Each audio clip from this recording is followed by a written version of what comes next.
Akawungeezi kajjo weetiye ya kampuni ekola oluguudo lwa Busega-Mpigi Expressway yatandise okusiguukulula omuti Nabukalu oluvannyuma lwa kkooti enkulu Empigi okugikkiriza. Omuti Nabukalu ogusangibwa e Mabuye Katende mu disitulikiti y'e Mpigi gwogerwako ng'omubadde empewo z'ab'ekika ky'olugave era nga waliwo n'ababadde nga bagusamirira.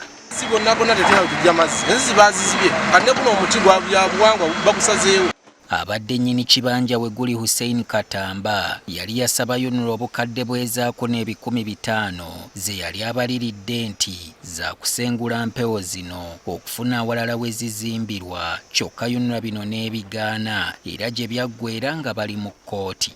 Oluvannyuma lw'omuti okuvaawo waliwo abamu ku bakulembeze mu kika ky'olugave abavuddeyo nga balumiriza Katamba okuba nga yaviiriddeko omuti gwabwe okusiguukululwa ng'empewo tezisenguddwa.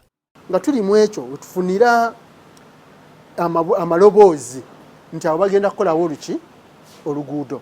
Bwe tutandika okufuna amaloboozi nti bagenda kukolawo oluguudo nga tetumanyi lugenda kuyitawo. Era nga tetumanyi nti omuti gwaffe Nabukalu gugenda kuyitamu oluguudo. Mukulu Katamba ebyo byonna yabimanya n'abisirikira tiyabireeta mu kika.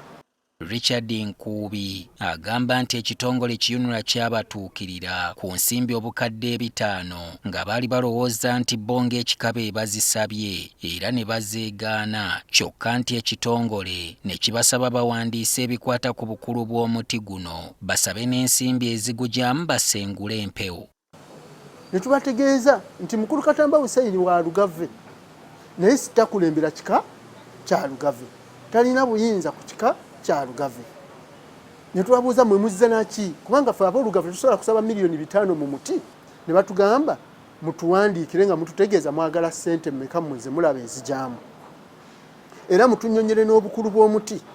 Ne tuwandiika brief nkakasa bulungi gy'eri mu UNRA nti era obukadde obunamu $60,000 obwasasuddwa olunaku lw'eggulo mu kkooti zaabadde za kibanja kya Katamba naye ng'abakulu bakyabanjibwa ez'omuti. Omuti gwaffe baagusudde mu bumenyi bw'amateeka kuba tegulina we guyingirira na mu nsala yaabwe.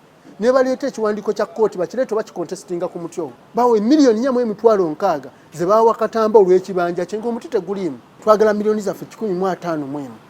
Hussein Katamba ayogerwako nga nnyini ttaka w'abadde omuti akkiriza okwogerako naffe ku lukomo lwa ssimu n'avumirira abakulira ekika olw'okuba nga baali beesuulirayo ddagwa nnaggamba ku by'obuwangwa byabwe ne bajja bavaayo jjojjuuzi nga bawulidde ku by'ensimbi.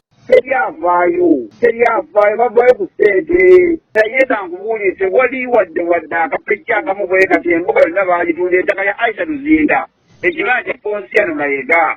Ono atunnyonnyodde nti okusaba obukadde 5 tekwali kusiima kwe wabula mukama we Nabukalu. Kufuna busobozi zeebali ngambe ndi Katamba katukuwa obusobozi osengulewo jjajjaawo nze sinalibale singa buzibu naye nakuletera ebintu byeyaŋŋamba okuteekateeka gwe n'onkubamu ebituli walibadde oŋŋamba nti ayo kinene nnyo tukole bwe tuti kubanga omusambwa bwogenda bw'omwogerizi. Omwogezi w'ekitongole UNRA Alani Ssempeebwa alumye n'ogw'engulu n'ategeeza ng'enteeseganya n'ab'olugave bwe zaagwa obutaka ti era bwe baba baakubanja banoonye eyafunye obukadde obunamu $60,000 y'aba abasunirako ez'omuti. Olwekyo zaali nsimbi zaali nnyingi era kkooti ze yagobye n'egamba tusasule ezo $4,460,000 nazitwalirwamu ettaka n'ebiriko nga muli n'omuti so singa okusasula ekifo ng'ekyo eby'obuwangwa oba eky'ebyennono. Kyokka olunaku lw'eggulo akulira abasawo b'ekinnansi mu ggwanga Sophia Namutebi amanyikiddwa ennyo nga Maama Fiina yalabudde UNRA ku ky'okusendawo omuti guno ng'obulombolombo obugenderera ku kusengula empewo tebugobereddwa. Solomon Kaweesa, NTV ku ssaawa emu.